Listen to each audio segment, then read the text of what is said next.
Thanks everyone for being with me. We're going to go ahead and start.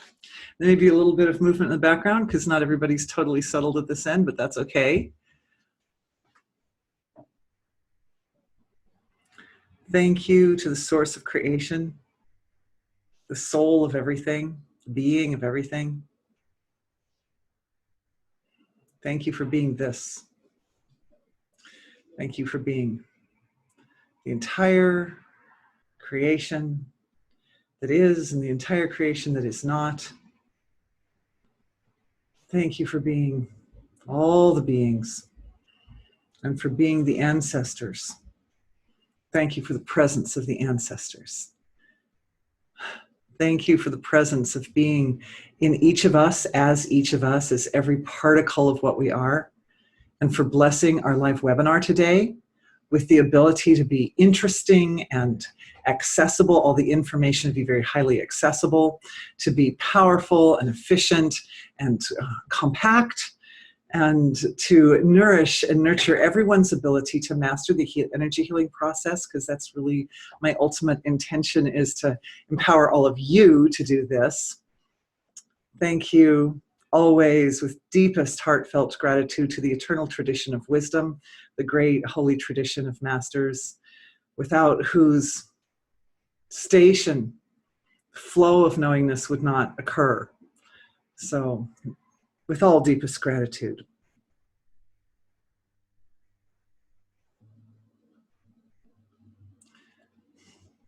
All right, thanks for being with me. So as usual, I'll do for all the new people, I'll do the 1-minute description of what is energy healing, and then we'll go into a recap of yesterday's session, and then we'll take off from where we left yesterday and move into some new territory in some areas that I didn't get to cover at yesterday's session. So everybody will get recordings of both, so you can catch up, you can pick up on what we covered yesterday, maybe some areas in more detail. You can ask questions either with your name or anonymously from your upper left-hand corner, and control volume. And I guess that's everything. All right, so that's the business end. Okay, so now our brief recap. So energy healing is the process of focusing attention intelligently in order to activate values of wholeness or totality at any point in the physiology or in the lifespan that requires support. Because anytime there's an area that's falling down or doesn't feel nice, that area is basically reflecting an incompletion. It reflects some boundary or limitation where the full potential of being is unable to express itself. So basically the principle of energy healing is we bring the full potential of the source of creation, divine being. I use a lot of different words to describe that thing, like the 50 names of snow in Alaska or something, you know, but divine being or the source of creation, we bring that quality of totality, of wholeness or completeness back to the area of self that it has been missing that. So, and we do it with our attention, because attention is that. Attention is that flow of totality, pure awareness, pure perception, pure consciousness. So that's basically it. It's really pretty simple, but the cool thing is that it's also profound and can have, when developed, can have very sophisticated results in the field of experience and health. And right there, that leads me to a question that came in last night that I didn't get to answer right at the end. And unfortunately, because we're in a new webinar, I can't actually read the question word for word, but I thought I would just recap for you. An anonymous attendee had been suffering from gallbladder discomfort for about 2 or 3 months, it looked like. A few months, I think they said. A few months. And it was very uncomfortable. When they started the webinar, they were feeling very uncomfortable. But through the course of the webinar and working with the energy medicines, and we did exercises where people can focus in on specific organs that are giving them trouble, it went away. And they felt completely light again and completely well in their gallbladder. And if the gallbladder starts to kind of creep back into feeling crummy again, they can always go back and do the same thing that they did during the webinar again and pull off more layers of discord or whatever is stuck in that area. So anyway, it was a very sweet comment. with lots of love and gratitude to all of us, because we do this together as a collective. We're functioning as a coherent healing structure. We are a full structure for healing with each of the different points of perspective of each person who's engaged. So it's important to note, because 2 questions came in about that since yesterday regarding our capacity to work as a collective and utilizing or working with light medicines as a collective to produce effects. This question that just came in from England for the earth, and then also last night a question came in after the webinar was over about healing situations and issues that are facing the world right now that are really important, like areas where crises are occurring, or tense political situations, or natural disasters, that kind of thing. And of course, we've done that. That's one of the things that we tend to do in our healing webinar. So, so we'll keep doing that. And if it's appropriate, I assume that will come up today. All right. So before we go full out on the questions, I'm going to do a little recap of yesterday.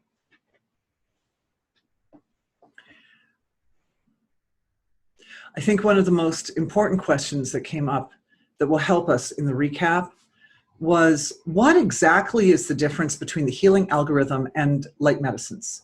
Because healing algorithm is, of course, a distinctive method of approaching the healing process. For anybody who hasn't seen that, we're going to attach that link to the follow-up letter just in case you're not familiar with the healing algorithm.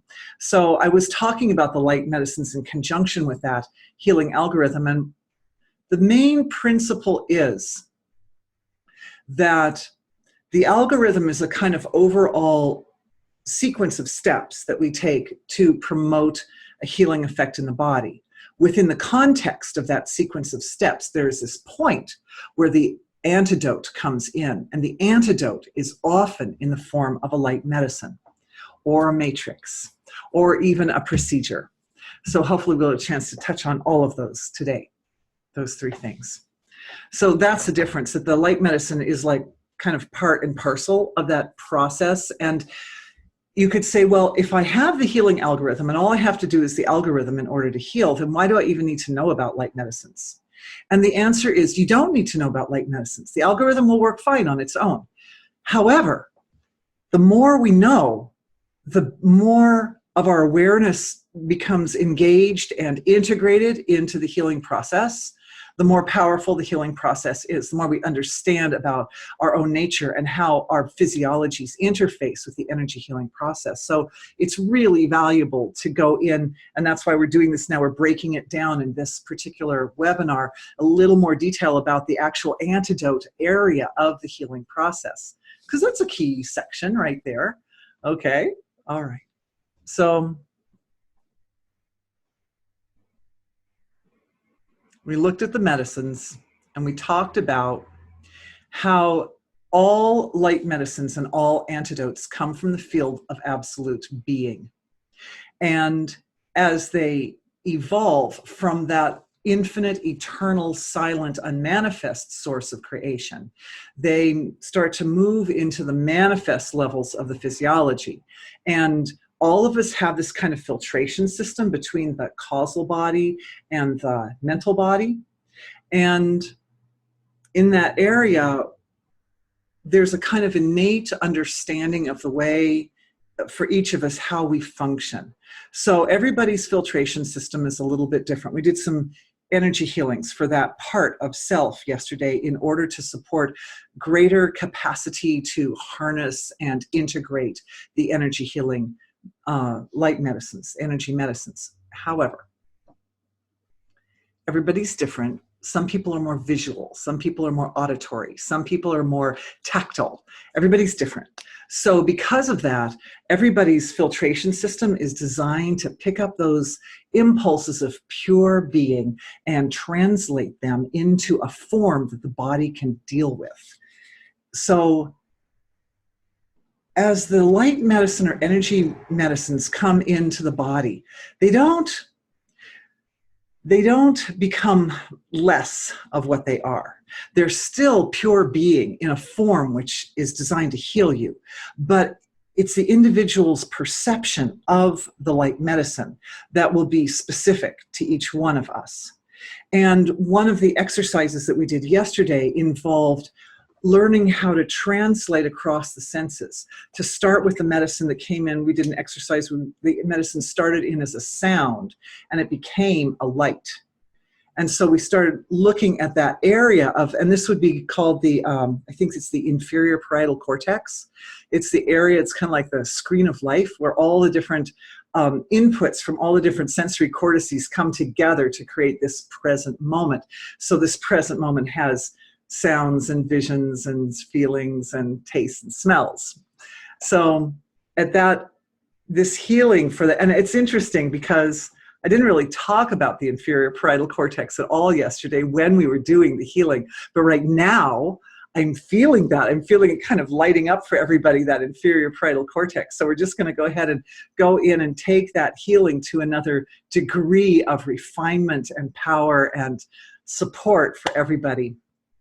So I'm just feeling awareness in the inferior parietal cortex, and it's about back there somewhere, approximately. And the first thing I'm seeing is I'm seeing it kind of lighting up. So light medicines. So awareness, when awareness falls upon its own screen of perception, it has the effect of lighting up the screen and creating an effect a little bit like witnessing it. Because now the thing that sees is looking at itself seeing, so to say, or the thing that perceives is perceiving its own nature to perceive. So it creates like multiple layers of perception upon each other. And this is a fractal-like structure of awareness. This is awareness taking a form that is like a fractal. And the beauty of these fractal and or holographic type of forms is that they can be extended to infinity.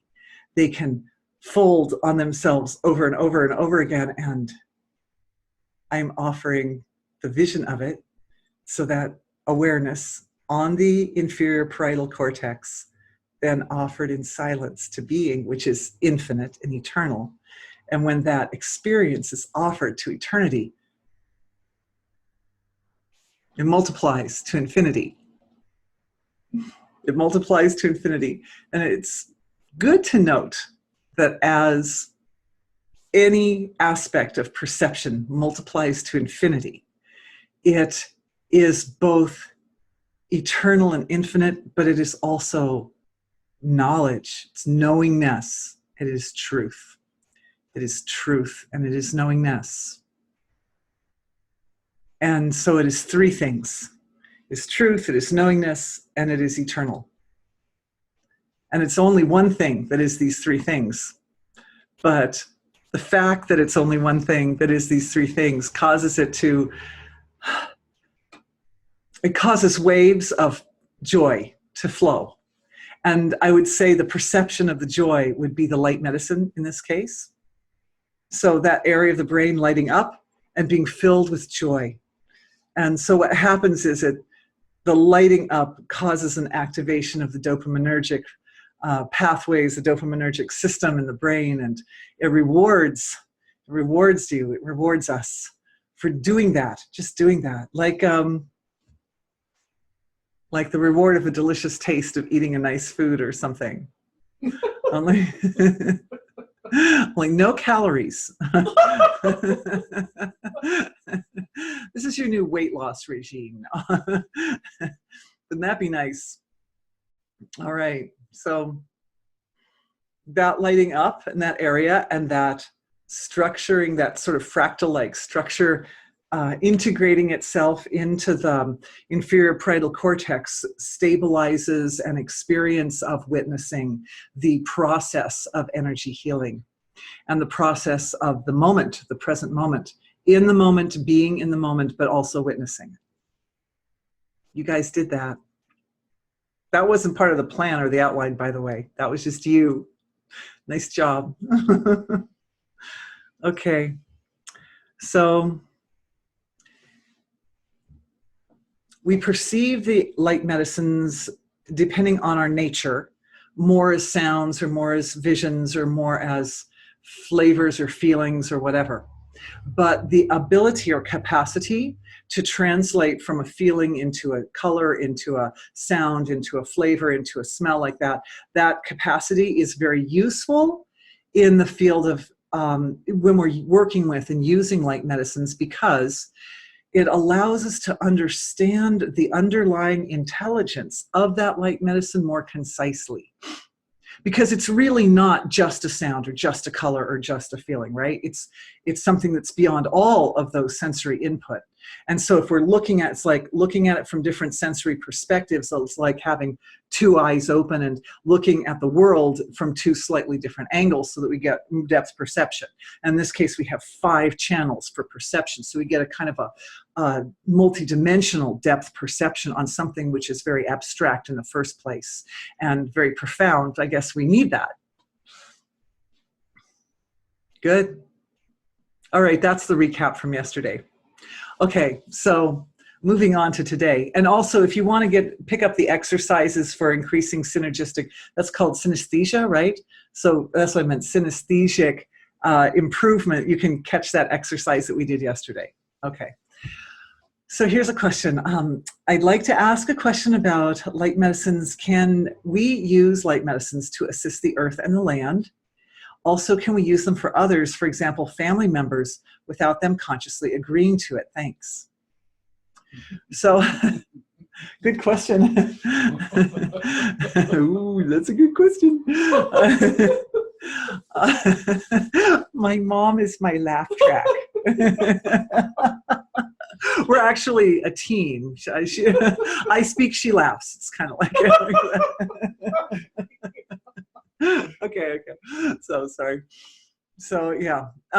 Anyway, back to the question. This is a serious question. Yeah, I got that one printed out. Thank you, dear.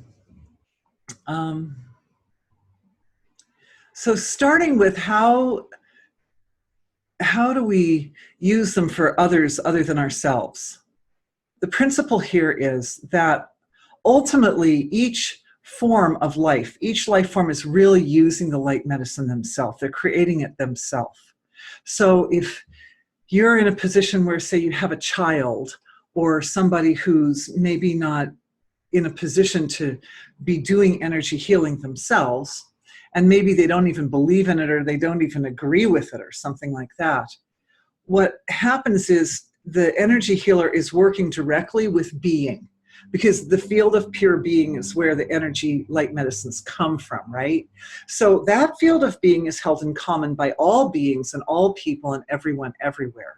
So it is absolutely possible, if you're adoring someone or concerned about someone you adore and you want to help or support them, to at least go into your own field of pure being and make the request. Because if the individual, the part of that person who feels separate from the rest of creation, especially if they're suffering, there's going to be some boundary or limitation that they're dealing with. So if we go into the field of our own being, it's possible, because that's a common space that you hold with that other person. Then if some healing medicine is supposed to come to them, you can activate that. You can activate it. But remember, what's happening is really, it's coming through their physiology as an expression of their consciousness. And so really, they're the ones doing it. But like a mother who holds a child's hand while the child is learning to walk, you know, you can be there and offer the suggestion to their God presence, to their divine self. This is an option for you. I know you're suffering. I love you. That compassion starts to flow. This is here for you. If you can use it, if it can be any benefit, here it is.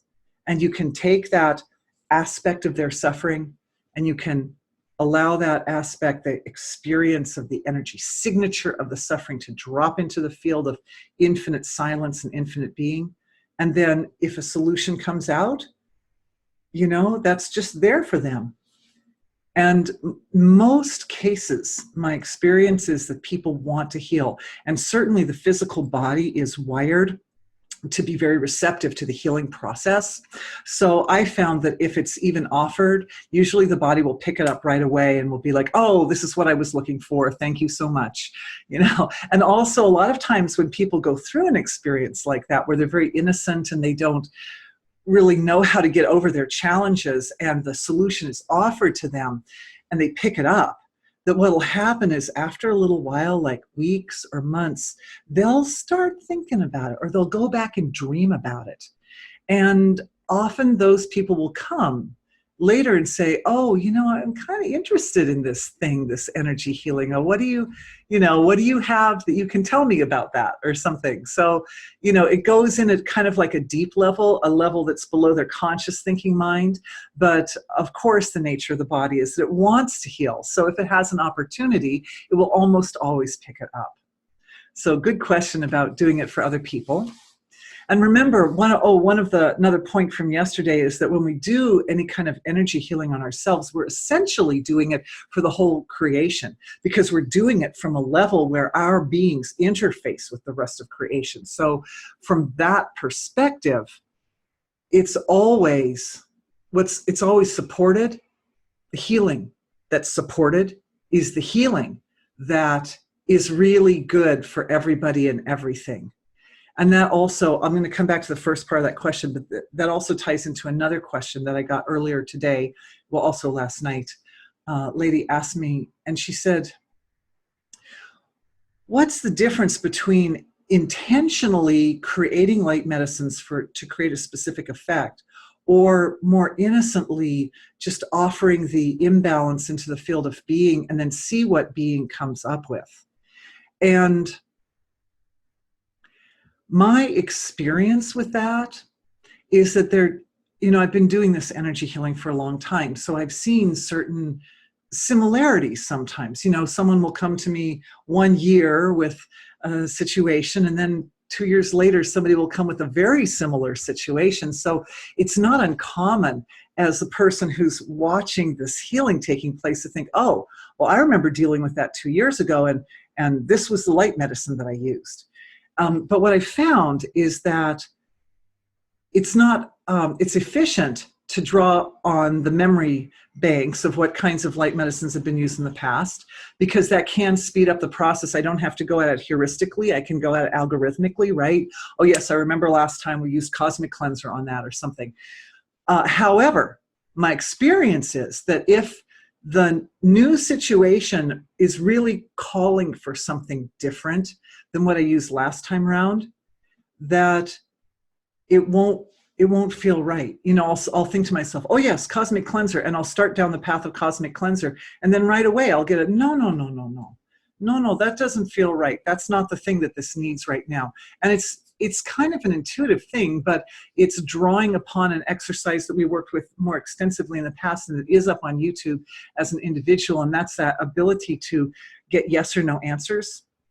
It's really useful to keep that dowsing. I think I used the word dowsing for it, describing it. It's good to keep that particular function online all the time you're doing energy healing. So every step of the way, there's that checking. Oh, is this the right step? Okay, yes. Oh, is this the right step? Oh, no, we need to go a different direction.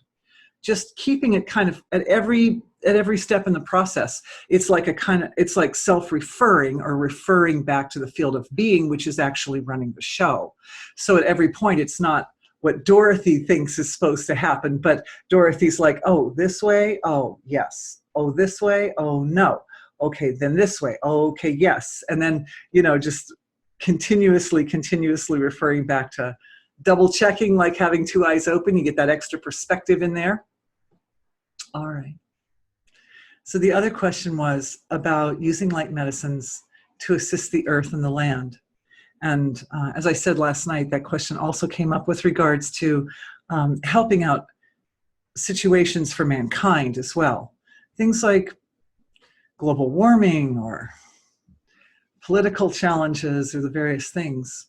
So in our healing circle, since the question came up, thank you, I think it would be good to take a minute, and we haven't gone a lot into the specifics of this light medicines yet, all the new areas I wanted to cover today, but I think it would be nice to just take a moment of silence and a moment of gratitude for our earth and for humanity and for this incredibly amazing reality of being human.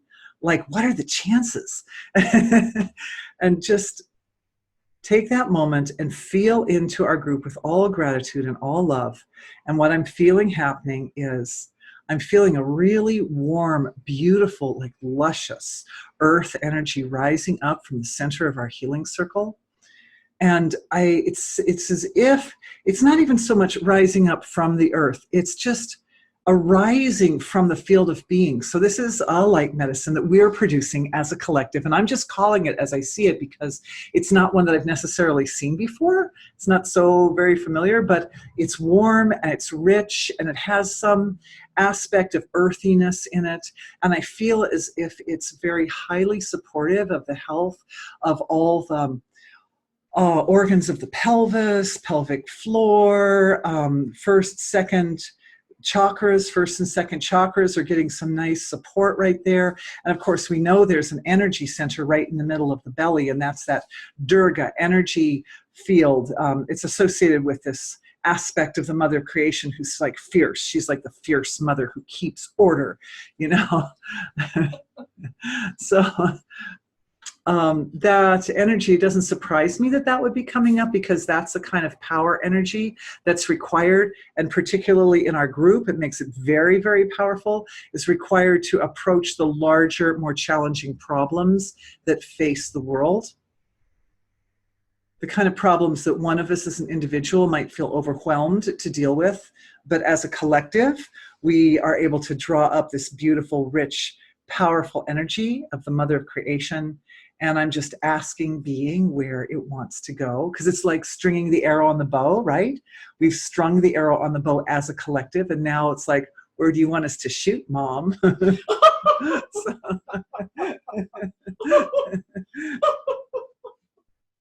have to be careful not to wiggle around too much or I go fuzzy like that, sorry.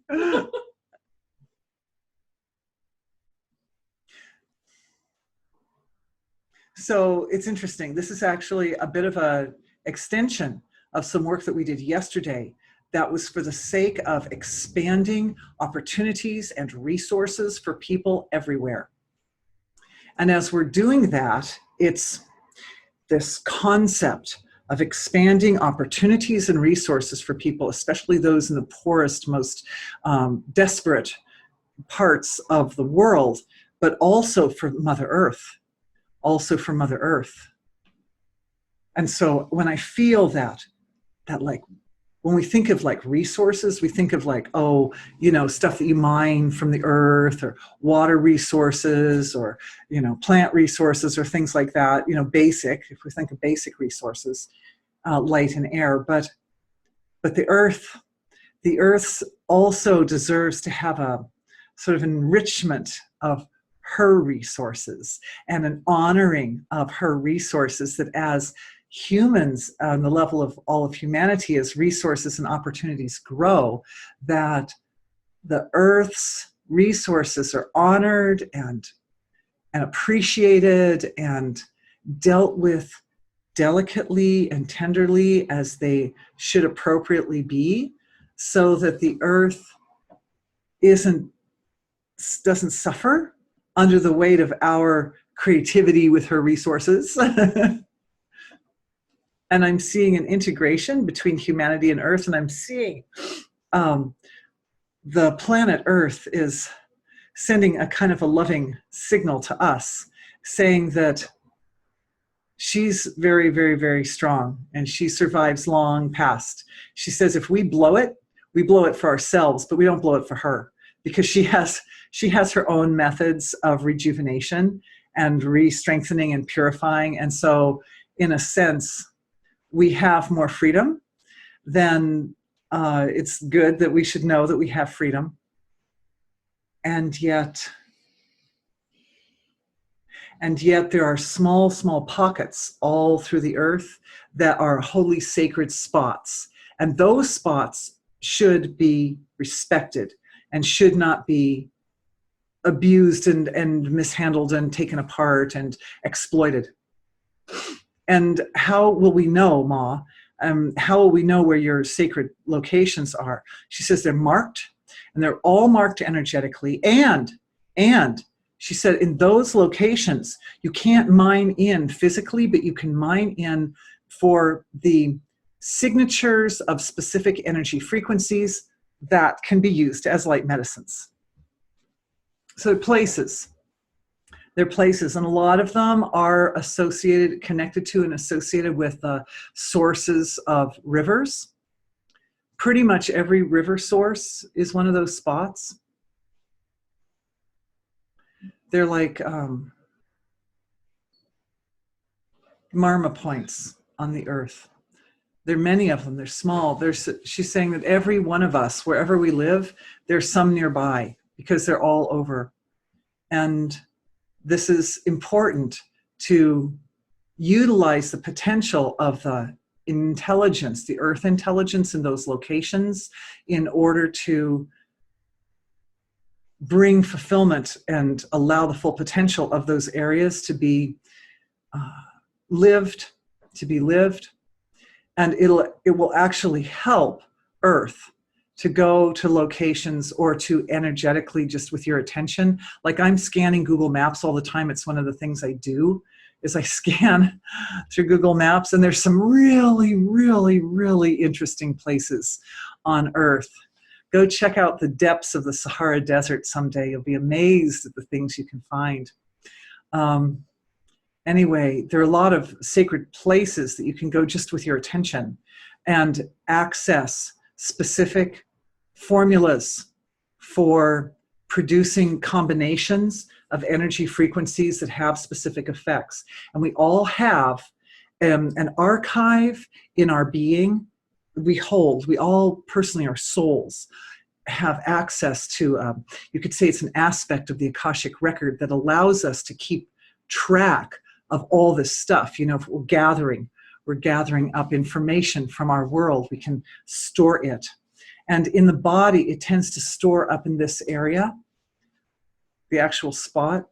Actually, I'm also seeing some other spots in the body light up. They're different storage places for different things, and they're different organs, and one of them is the appendix. And if you don't have an appendix, don't worry, because there's also an etheric appendix, and the etheric appendix is actually functions as the archive. So not to worry. Okay, I wasn't expecting that to come out. That was a bit of a tangent. Thank you, everyone, for bearing with me through that. Let's go to another question. Yesterday, you discussed the hum of the universe as a pure high tone and said that when you first heard it, you thought it was tinnitus. My close friend has tinnitus, which causes great distress. If there's a time, could you discuss this further and possibly do healing for tinnitus? I'm asking with love and appreciation for your deep insights, and thank you for your willingness and ability to help humanity. Well, thank you, darling. Our ability, right? Because we're doing this together. So yeah, I went at night, I was thinking about it a lot. Oh yeah, right? Other people too. And one lady last night said she also gets a kind of a chirping sound, sometimes in her ear, sometimes in her ears. So the thing about these tones, I call them the tones, and I told the story of how I learned about them yesterday, is that what she'll find is that, remember I mentioned how it's this filtration system that's sort of responsible for the way we deal with our energy medicines and the way we're able to harness them and integrate them.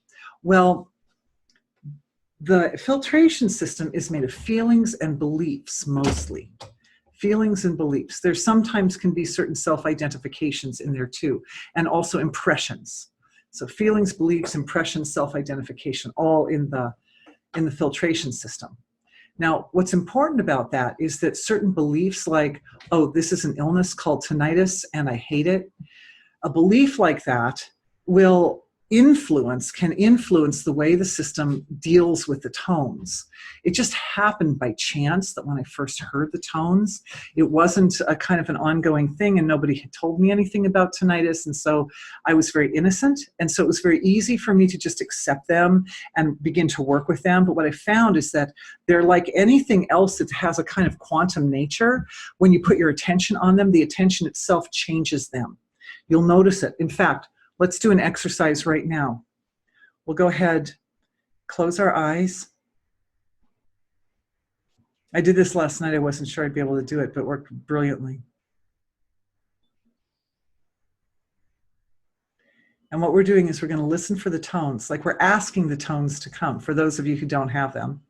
For those who have them, you're already like head of the class, A+.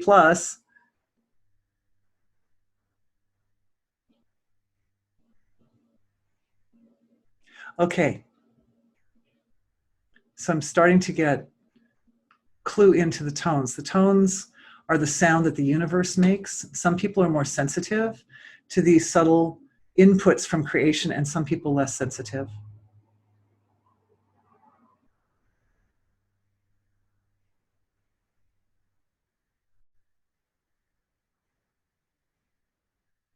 Today I'm hearing the tones at a lower decibel, not a lower decibel, well, also a lower decibel, but also a lower pitch. And they're sounding a little bit more like wind, or kind of like a softer sound. Last night was a very clear, piercing, high tone, and today it's more of a softer kind of a whooshing sound. Like a fizz, like a fuzzy kind of sound. Fizz. There's also a ooh, it's in there too, a kind of a high ooh sound mixed with it. And I'm describing you the tones that I'm hearing because what I've discovered is that when you're with other people, we're actually all hearing the same tones at the same time. Pretty amazing. When we think of it as an illness called tinnitus, everybody thinks, oh, I'm alone in this, and this is something that I am uniquely hearing that other people don't hear and that can't hear what I'm hearing. No, this is like hearing somebody's voice. So you're hearing the voice of the universe, and we can all hear it. We all hear it together. Now, what we want to do for the people that have tinnitus, that are bothered by the excess tones and have trouble stopping the tones, even though the tones are a gift, what we want is we want the ability to control whether we hear them or don't hear them. Because there are times that it's very convenient to hear them. They bring information, they bring downloads, they bring wisdom, they bring insights, they bring understandings and creative flow and all kinds of good with them. But we don't want to be overwhelmed all the time. So for those individuals that have it all the time and are having difficulty tuning them out, what we're going to, oh, now I'm hearing them very clearly. Thank you.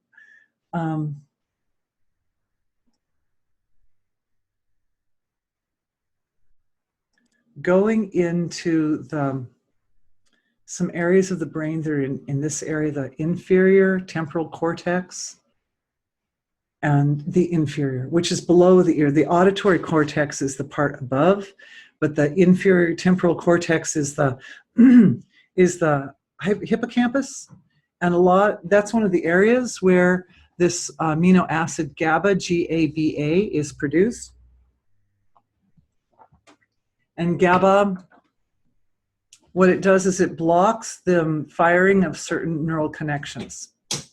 So also everybody should know that if you just want to Google foods with GABA, G-A-B-A, you'll see, you can get lots of suggestions of ways to increase GABA in your physiology. And it's a useful amino acid that helps keep a balance, particularly in the nervous system, because of its capability of blocking certain flows that we don't want, because we can't function if we're completely overwhelmed.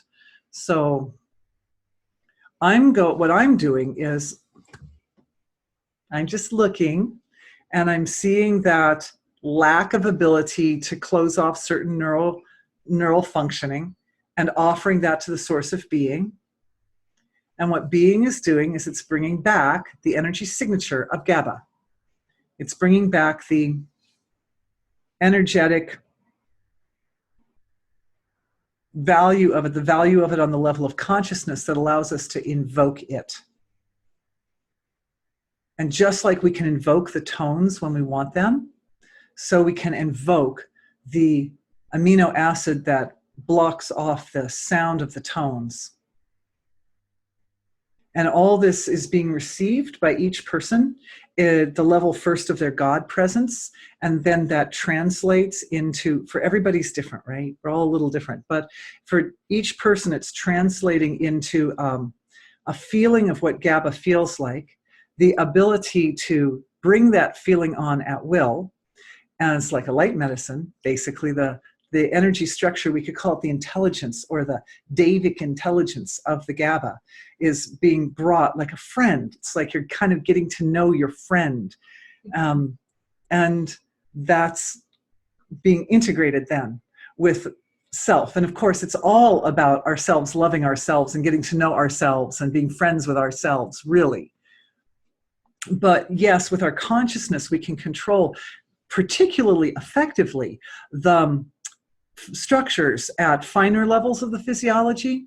At the dense level of the physiology, I can say, well, I want to raise my hand, so I raise my hand like that. But at fine levels of the physiology, cells, subcellular structures and molecules and atoms are really, really highly responsive to our attention. And when we just putting a little attention on them, they start to respond. They respond. Everything responds to love. It's like your plants. We don't think of our plants as like super brainy. Can't send your plant to Harvard to get a PhD. That's not going to happen. But they're alive and they respond to our love and our attention. And it's the same with the GABA. It's the same with anything that the body needs, anything. For people that have Parkinson's disease, there's a particular material that's responsible for like moles. It's like the stuff that makes, it's the stuff that pigment, it's the stuff out of which skin pigment is made. And it has to be in the substantia nigra. Nigra means black. So it's got a lot of pigment in it. But for people with Parkinson's, it doesn't have a lot of pigment in it. And so that pigment is a kind of a chemical. And you can find the energy signature of that chemical and make friends with it. Put the attention, put the love, and wake it up and get it reestablished in the substantia nigra area of the brain. Rebuild with attention. This is how it's done. More details on the mechanics of that in yesterday's session. All right. So a little healing for tinnitus there. Thank you so much for asking. So increased GABA. Another question, these tones are the origin of the vowels? Absolutely.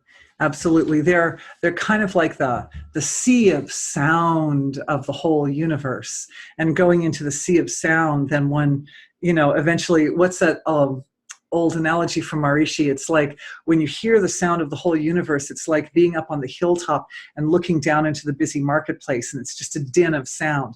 But when you walk down into the marketplace, you become capable of kind of extracting out, oh, I hear that seller is selling something over there and somebody's bartering for something over there. And there are the donkeys at the other end. And, you can kind of discriminate out which sound is which at that point when you get down into the market. But from the distance, and that's where we are, we're first, because we're just scratching the surface, you guys. We're just starting to go into this field and explore all the potential that's here. So, what we're doing is we're experiencing the field of sound, the ocean of the sound of the whole universe, like a din or like a hum. But that's where we start. And the things that we get from it are using it, rather than feeling. One of the healings for the tinnitus is to not let oneself be victimized by the idea that it's an illness and that one is overwhelmed and has no control.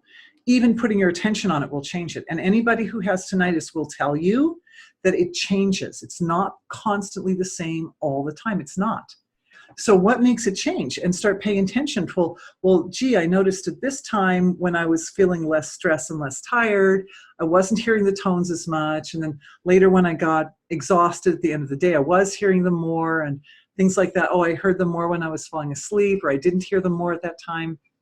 So we start to pay attention and notice that there is a direct correlation between the way we approach the tones and the way they approach us. They're like the speech of the universe. Good question. All right. So I wanted to talk about I just touched a little bit yesterday. Oh, our astras in scriptures are the origins. Oh, I missed that. Hang on. Our astras in scriptures are the origins of light medicines. The word astras, I'm not familiar with. I'm sorry, darling. Thank you for asking, because it's a good question. But I can say that the scriptures are verbal expressions of being, and light medicines are energetic expressions of being. So I would say that all have their origins in being ultimately, even not knowing exactly what the word astras means. Sutras. Maybe you were trying to read the word sutras? Maybe? Anyway, it's all right. Yeah. So we can take these impulses of intelligence, which are the source of all light medicines, and we can, each person experiences them slightly differently, as a sound, as a color, as a shape. Spiritual weapons used in the Ramayana, Mahabharata. Oh, very cool. Thank you. Thank you. I should have known that, shouldn't I? Oh, well. Yes. Yes, they are symbolic representations of that. And as they come up in the stories, you know, they come up as those tools that the hero uses to address negativity. So yes, absolutely. It's all part of the same system. But, you know, as we know, like all these structures in the ancient scriptures have roles. They have like correlative roles in the physiology. For instance, and this I'm just drawing from the work of Raja Ram. For example, Hanuman, who is the Siddha, and he's able to do anything and go anywhere and so forth, is also represented by all the communicative neurochemicals in the physiology. I believe the hormones, but also neuropeptides. Yeah, got a nod over here, so that's good. Okay, so just double checking my facts. Yeah, so you know the structures in the stories, they have they're kind of like animate forms of something that's actually a reality of human experience. So beautiful question, thank you. So beautiful. All right. There are energy medicines that come up for specific individual situations.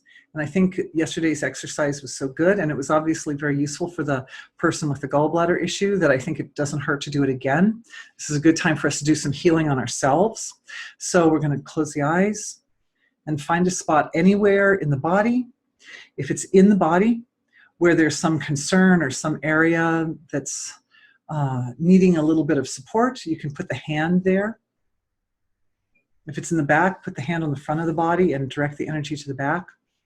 If your concern is not a physical concern, but has to do with relationships, put the hand on the heart. It has to do with finances or life situations, just bring that life situation or other situation. You can energetically put your hand on your bank account. Or, what we're going to do is just start by tuning into the feeling. And yesterday I gave a big talk about why feeling is the first experience of energy medicine, is feeling. The hands on the heart, I love you. I love you. And just allow whatever feeling to come, comes. And if the suffering part of the body is feeling distress of some kind, we offer that distress into, allow awareness to go to silence, offer it into the field of silence, pure absolute, eternal, non-changing.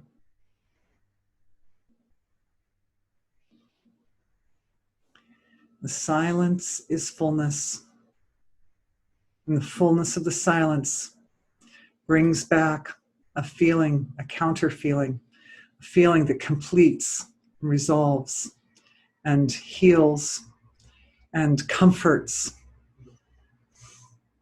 And allow that feeling of resolution and completion and comfort and love with so much gratitude, we offer that beautiful medicine back to the field of silence. The source of creation values nothing more highly than our love and our gratitude. So we offer it back with so much gratitude. And what I'm seeing is the field of being sparkling up and enlivening up with so much joy. Even one tiny, tiny little drop of our love and gratitude is like precious, absolutely precious to the field of creation. And so it naturally brings back now more. It comes back in more in waves, waves of that energy medicine, waves of that antidote going into the body, going into the deepest levels of self, restructuring. And that's where we start to see the filtration system of the body undergoing some transformations very gently. Whatever the imbalance is, it heals itself from the inside out. And the antidote comes in and it works with the denser, darker energies, the energy signature of the illness, whether it's frustration or fear or loneliness or pain of some kind. And the sweetness and the resolution and the completion and the compassion start to interface. And we just witness, just watch those energies come together, because they do this cool dance. They do this cool interaction that results in transformation of the very fabric of which our inner reality is comprised. The thought structures, the belief systems, the feelings, the aspects of self-identity, all these change, they're transformed by the dance between the negative and positive forces, like massaging back and forth in that area. It's a self-massage. It's a self-massage of consciousness. And bliss comes, and when the bliss comes, it's offered, it's like, oh, thank you, because the bliss is like such a joy of the transformation that's offered back to the field of being. And the field of being, as you know, loves nothing more, so it comes back with more. It comes back with more. And this cycling around on itself, the fact that it cycles more than once, that also can be offered to being. The fact that, oh, I can do multiple cycles, multiple cycles offer to being, offering multiple cycles. And when that happens, they loop to infinity. The dance is a dance of eternity. It's an eternal dance. And it goes through its loops infinitely to an eternal state of dance. The eternal partners on the dance floor. And these are the structuring forces of the manifest field of creation. And they are structuring and they are restructuring for our bodies, for our bank accounts, for our love relationships, for our life situations, how things are going at work or how they're going at school or wherever, for travels. Lots of bliss. And I'm seeing the whole group as a collective is offering that bliss now, all that bliss and that love and gratitude right into the center of our healing circle. And as that happens, it goes in and it comes out like a fountain. It feels like it's just a fountain, and it's just offering to the whole creation. Offering to the whole creation. That premise, that principle. Everybody receives some benefit because we have infinite resource in this. This combination gives infinite resource. Nice job, everybody. I'm seeing another question, I believe. Thanks for all the questions today, you guys. This is way cool. Okay, so here's a lady saying, I walk my dog at night, and I noticed over the last year, I see flicks of blue lights. Oh, good. Recently, I've thought to look for these lights. Last night, I had an aha moment that these could be protective lights. Thanks to the rundown on the colors last night, right? Because blue is protective. So Yeah, welcome to my world. High five. Yeah, the blue lights. The blue lights are one of those things. They in the Yogananda. Oh, look, other people blue lights too. Yeah, anybody else? You can raise a hand, and we all get blue lights. Sometimes they look like they have like a little golden halo around them. Anybody seen that one? The blue, and then yeah, more hands raised. Beautiful. So in the Yogananda tradition, this is called the blue pearl, and it's considered highly coveted, and is something that people see in when they're practicing their meditation precisely or correctly, that there can be this like shining, almost searing blue, bright blue spot. It's kind of like right there, in a sense, or right there. And a dear friend of mine once said that Maharishi described them as the transcendent peeking through. But my experience is there's a lot of, when I go into the feel of them, like I get the visual perception, then I get the feel of them, that there's a lot of consciousness in them. And I believe that they could be the origins of the fairy myths. Because as we know in the Western society, there are these myths that go back centuries upon centuries of fairies. And fairies, when I look at them, you can look into them, and sometimes they're perfectly round, but I've seen them all different sizes, and I've seen them as big as that. During healing sessions, I see them a lot, and often see them like, off of somebody's head or coming out of some part of the body or something like that. But what I've noticed is when they're bigger, they're more diffused. And when they're smaller, they're really, really intense. But I am certain that they are manifestations of consciousness. And I am certain that when you see them, they are a validation from the creation that you're on track, that whatever you're doing when you're walking your dog and your mind is in a kind of relaxed state and you're experiencing some more abstract or subtle levels, subtle perceptions, that's when they come. Good job. Very cool question. And yes, I've experienced them to be completely beneficent, like protective and sweet and full of knowledge and full of hope and adorableness. Kind of like a light being. Can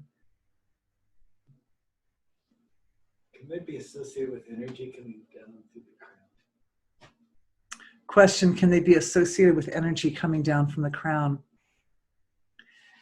The fact that your question involves a kind of movement, right? Coming down, like coming from the divine level of self into the body, definitely relates to me. Sometimes I feel as if, now I'm just speaking on my experience, basically, I'm adding my eye to your eye. But it could also be that there's a whole field of living being in our reality, of which the Akashic record is a great overarching, huge form of that, which are like snakes. They're like threads or strings or streams. And that also brings me to something else I wanted to talk about today, which is matrices, and how matrices are similar or different to light medicines, because this is an interesting point. But sometimes when I see that thing, it's so concentrated and intense. It's almost like a little snake that's coming straight at me, that it's like actually beaming in. It feels like it's beaming in from the absolute. And so, because I've noticed that, you've noticed if you see them, they don't last forever. They kind of flash in, and then they fade out like that. Did that answer the question? Kind of. They're coming from the field of absolute being.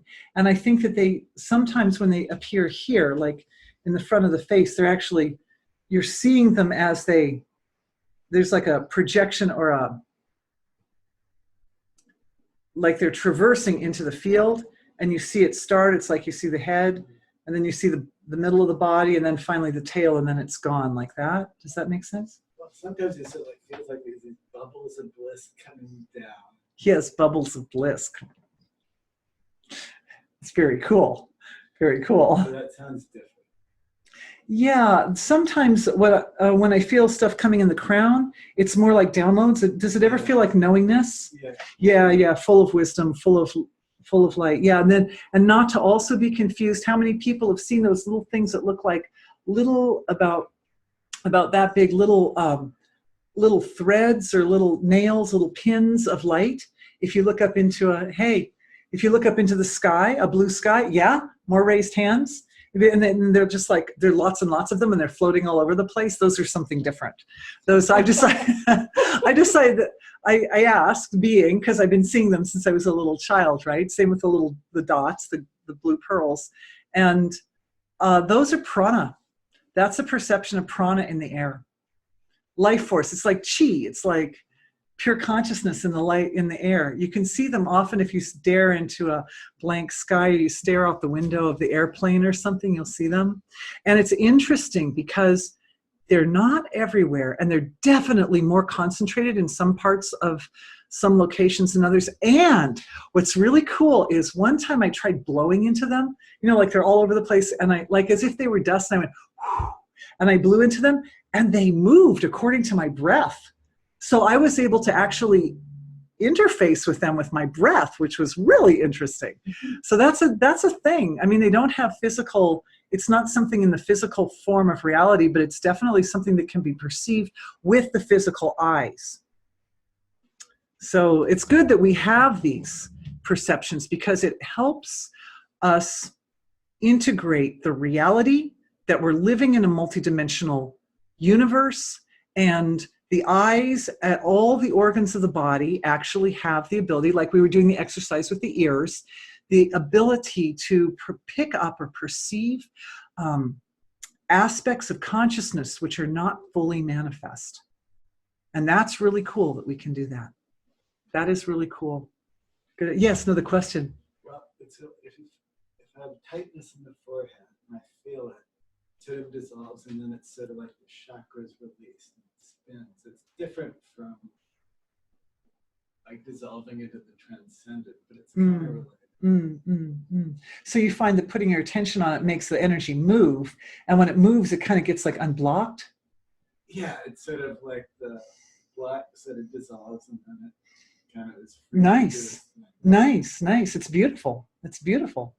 Yeah, it doesn't have to. I mean, the thing is, some people in the group are experiencing pure consciousness integrated into waking consciousness anyway, so it just is. So, but he's saying that sometimes when he feels pressure on the front of the forehead, that when he puts attention, just the attention alone tends to unblock the pressure and causes it to swirl like that. And when it starts swirling, then you don't feel the pressure anymore, right? Yeah. So the energy gets unblocked. It's able to move around. And when energy is moving, that's a good thing. Yeah. Beautiful experience. All right. Oh, more questions. Yay. We're still working on the School of Mysteries. Just thanks to you. Not a question for the webinar, just had to say it.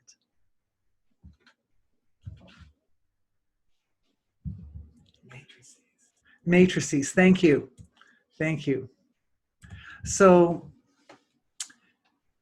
matrices, okay, so energy medicines start in the transcendent, and then at the level of the causal body, that sort of impulse of pure intention to heal is translated through the causal, astral, emotional, and mental bodies to come to the surface of awareness in a form that we can accept, appreciate, receive with grace.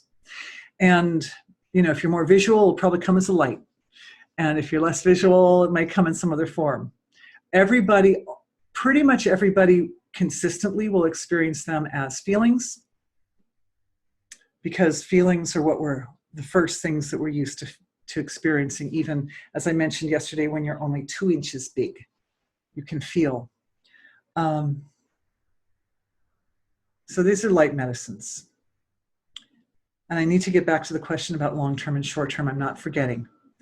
But they are experienced. Light medicines can be perceived anywhere in the field of manifested self. So you can notice them at the causal level, or you could notice them at the astral level, or the emotional level, or the physical level, or etheric, whatever, mental.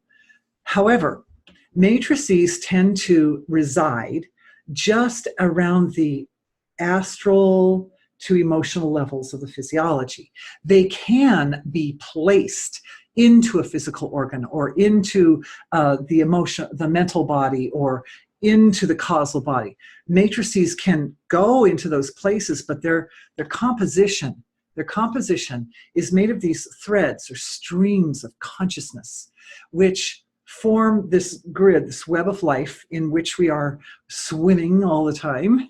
And wherever the streams cross each other at the nodes, at the joints, our light medicines will sit there, or specific energy structures will sit there. And pretty much I feel confident that we could call the energy structures that sit at the junctions of these threads of light energy medicines. They all pretty well, we can broaden that definition of energy medicines and say, yes, those are energy medicines at the nodes.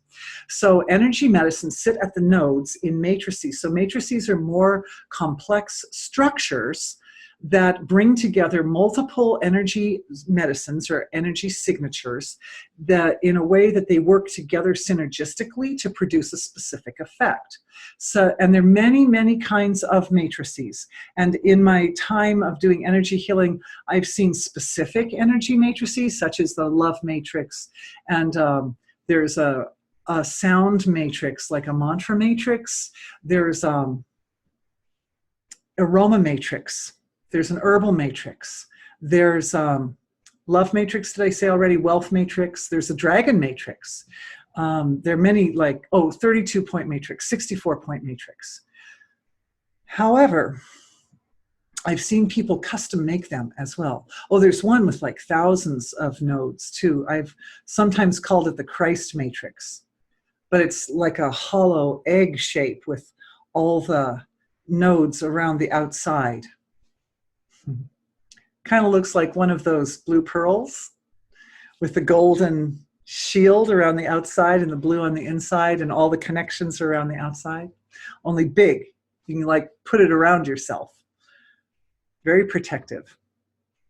So matrices, the purpose of matrices is to create a stable structure in which the energy frequencies can work together synergistically, therefore more powerfully, and to maintain the effect, the beneficial healing effect of those energy or light medicines.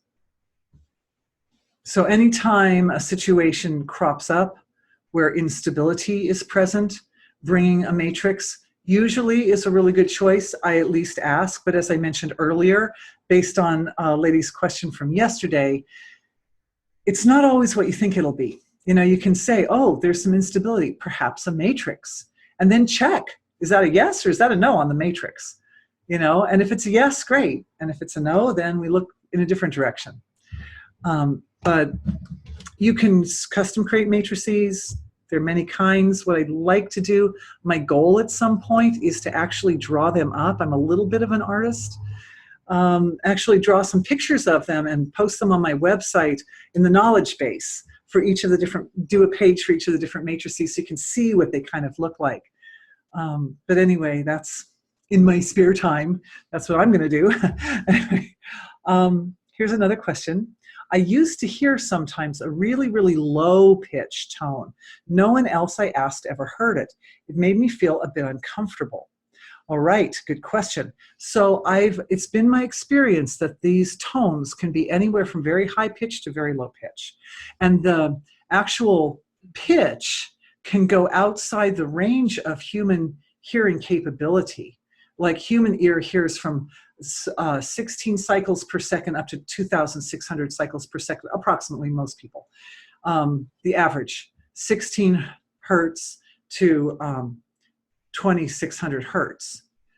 But sometimes the sounds, all the kind of rhythms and sounds in creation are, they're all sounds. It's just that because our ears only hear a certain range, When they get up higher than 2600 hertz, we start perceiving them as light. And when they get lower than 16 hertz, we start perceiving them as rhythms, like tuck, tuck, tuck, tuck, tuck, tuck, tuck, tuck, tuck, tuck, like that. That's slower than 16, but not much slower.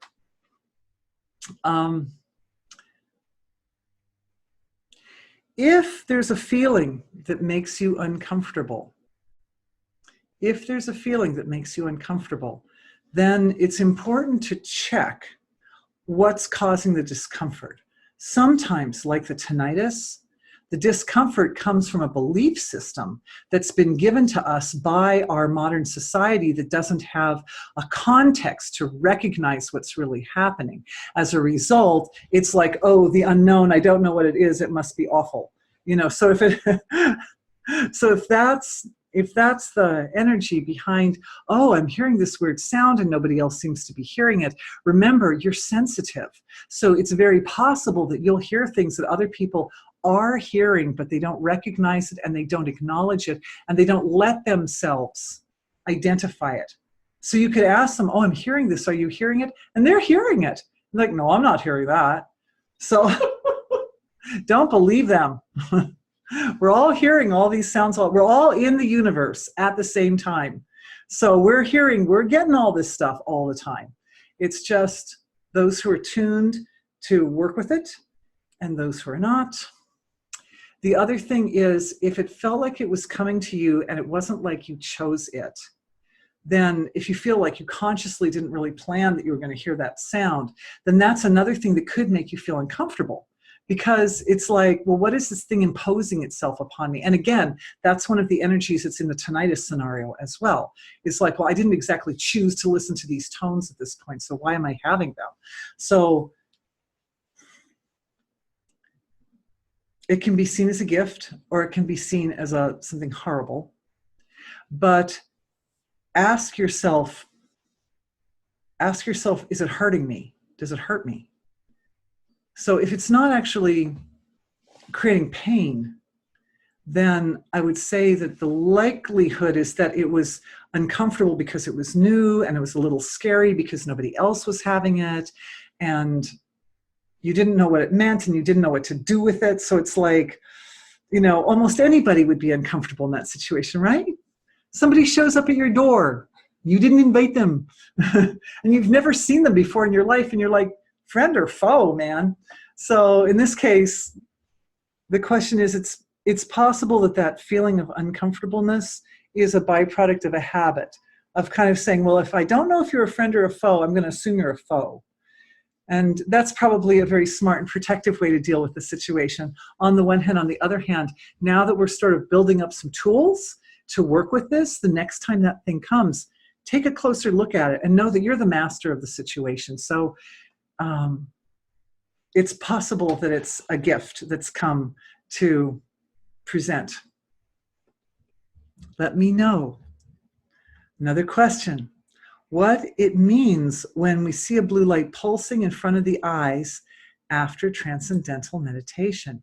Okay, I think I know which one you're talking about. This is different. This is not that little blue pearl, right? This is a lady amazing woman from Croatia. And also, how many people have that sometimes when you're waking up in the morning, or even now, I wonder if we can do it. It depends on where your light sources are, but just a second, let me see.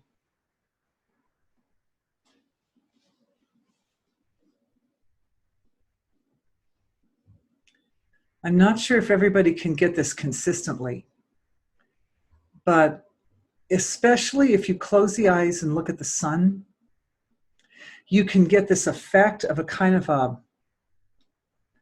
movement of light across the visual field that's kind of like a positive negative space. And it often looks like it's like a vortex or something that's spinning and moving. Anybody have that ever? I don't know. I've had it a lot, not gonna lie. What that is it is a flow of energy in the body that's coming up into the visual field. It's part of the Shakti of the body. It's part of the Kundalini, or the flow of energy, life force in the body, and it rises up through the body and it hits on the visual field. I'm not even sure that that effect is created by the eyes. Sometimes I suspect that it's actually coming up and addressing the occipital cortex, and what you were seeing when we see that kind of phasing of light, pulse-like phasings of light on the eyes, is because the occipital cortex is going through some perception of the flow of life force in the body, basically. I think I have something I might be able to send you about that. So please, to my sweetheart, to make a note to send a link about the kidney meridians. Okay, so here's another question. I have these sounds all the time and attribute it to EMRs, electromagnetic radiations from cell phones and computer usage. Yes. Also, electromagnetic radiation makes the same kind of sound, and it is the same kind of sound. And when we hear it, when we're not around, like right now I'm doing the exercise, I was doing the exercise and I've got the computer over here and I've got these bright lights here and I've got cameras there and microphones here. So I'm kind of surrounded by electronics right now while I'm talking to you. So I had to kind of listen through that to find the actual tones, the universal tones. But yeah, everything that produces energy in creation produces a kind of a tone that comes out of it. And one of the pieces of information that I just received this week was that people who are sensitive to EMFs know that they are in the presence of EMFs. However, people who are not sensitive to EMFs are also vulnerable to the effects of the EMFs. So in other words, whether you're aware of it or not, the body responds to those frequencies. And I know we have someone here who's kind of an expert on this, but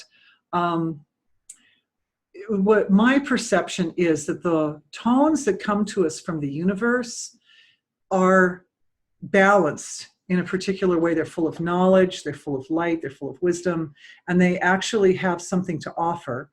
EMFs tend to be not complete. They're not totality. They're like isolated forms of those energy frequencies. And so it's harder for our bodies to deal with them. However, it's my perception that energy healing has a lot to offer for people with sensitivity to EMFs. Again, it's going to be a lot like the GABA, that if you don't want to be bothered by the sound of it, just the pure sound of it, to bring up that amino acid that will block the experience, but also to be able to take the energy and harness it. And I know we're at our time, but this is very quick. I'm just going to offer this one perception. So we took the kids to Mackinac Island, and it was a blistering hot summer day. And I said, we're going to walk around the island. It's supposed to be a 30-minute walk. You guys, we can do it. Sunscreen, everybody. My son's like, I don't do sunscreen. I'm like, okay, you're going to burn. Have fun with that, buddy. So we walked around the island. Well, guess what? It wasn't 35 minutes. It was 3.5 hours out in the blistering sun. And it was hot, man. And there were long stretches with we got going. We're like, oh, should we turn back? No, let's go all the way around the island. So, anyway, when we got to the end of our walk, we were all exhausted. And I, having put sunscreen everywhere, was burned. And my son, who didn't put sunscreen anywhere, wasn't burned at all. And I'm like, what gives?